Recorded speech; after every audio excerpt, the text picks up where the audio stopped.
to see here, please? And here we go.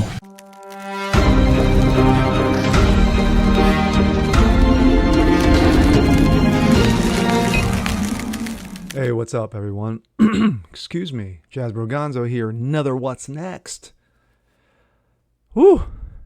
Talk about a very, very interesting and compelling week in the world of social media and politics, especially being that we just came off the breaking news of Jussie Smollett, Juicy, as he's lovingly called, guilty 5 of 6 charges, and sentencing will take place very soon.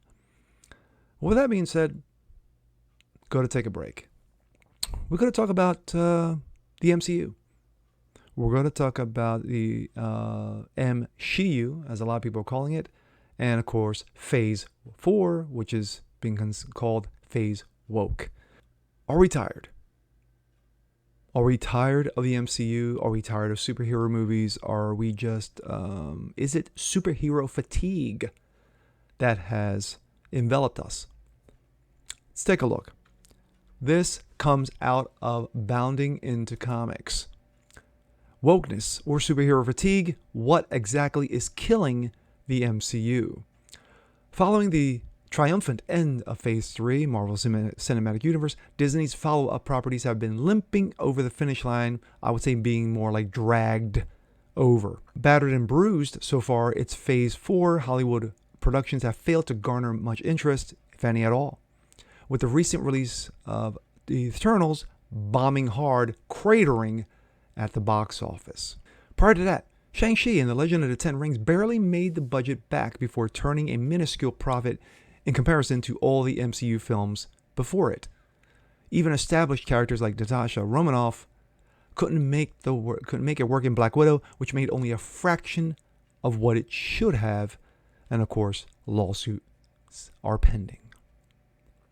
On the TV front, things aren't going much better. WandaVision started out with a lot of potential, but it fell apart in the final few episodes thanks to some poor narrative choices. Then there was the disaster that was Falcon and the Winter Soldier, which boiled over with controversy and caused a ton of viewers to tune out in the middle of the second episode. Not the end, this second episode. Wow. Next up was Loki, which Disney touted as a mammoth success only for the actual viewership numbers to paint a different story. And finally, Hawkeye, which is currently the least watched show on the streaming platform to date. And you pretty much know why, because it's not about Hawkeye. It's about a avid fan of Hawkeye taking the mantle. Because he should have, because his daughter didn't make sense. Nah. It's no secret that everything following the Avengers Endgame has been pushed full bore wokeness and as its primary element, and hasn't been working. The question is whether the same wokeness is what's causing the problem, or if people are simply exhausted after a decade of superhero movies.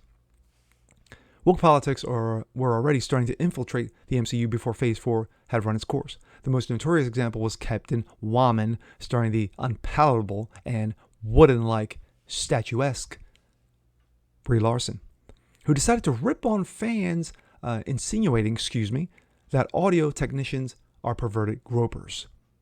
Also, her YouTube channel, oof.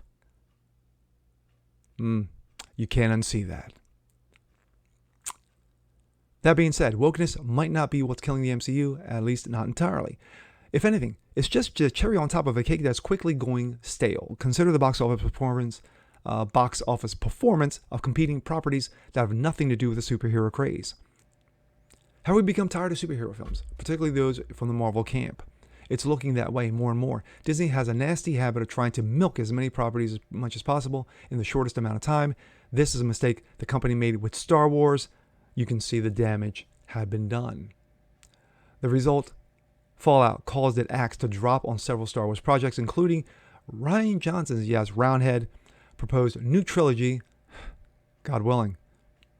Do we really need a Hawkeye show?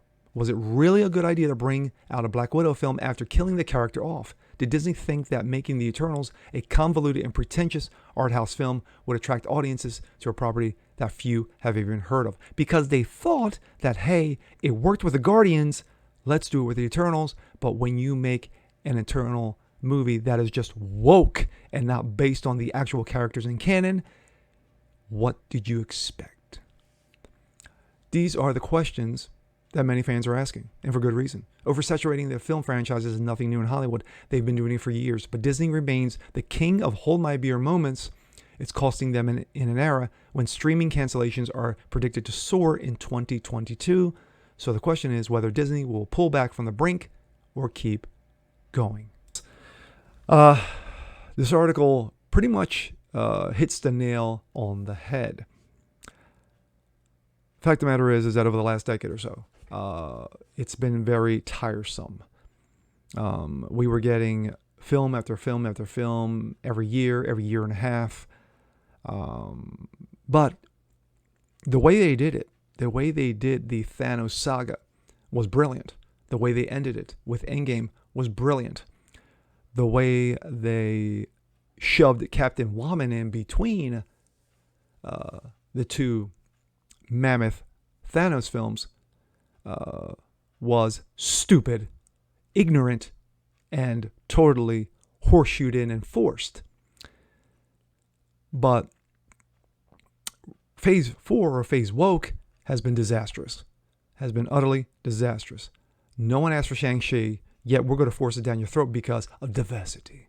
No one wanted Black Widow, even though you knew the character was killed off. You knew it was going to be an origin film, but sadly, when the sister in the film takes control of the movie and pretty much Black Widow becomes a psychic, yeah, not good. Same as I just said with Shang-Chi. Unfortunately, Shang-Chi turned out to be a soy boy, and the sister is the one who was whipping ass. The Eternals, as I said, eternally woke. When you have changed the characters, changed the race, changed the gender, basically took the canon of the film and threw it right in the garbage and decided to make a shite film, you basically have a dumpster fire on your hands. Now, we've got Spider-Man No Way Home finally coming out at the, I think the 17th of this month. But that's all we have to look forward to. So I don't think Disney has thought this out well. You saw what they did with Star Wars.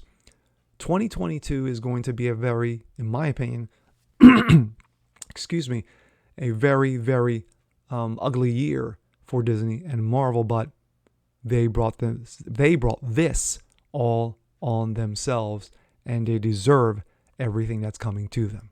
And with that being said, I'm Jasper Gonzo. This is What's Next. Want to see more just like this? Please leave a comment below, like it, share it, subscribe to it. And we'll see you guys next time. Peace.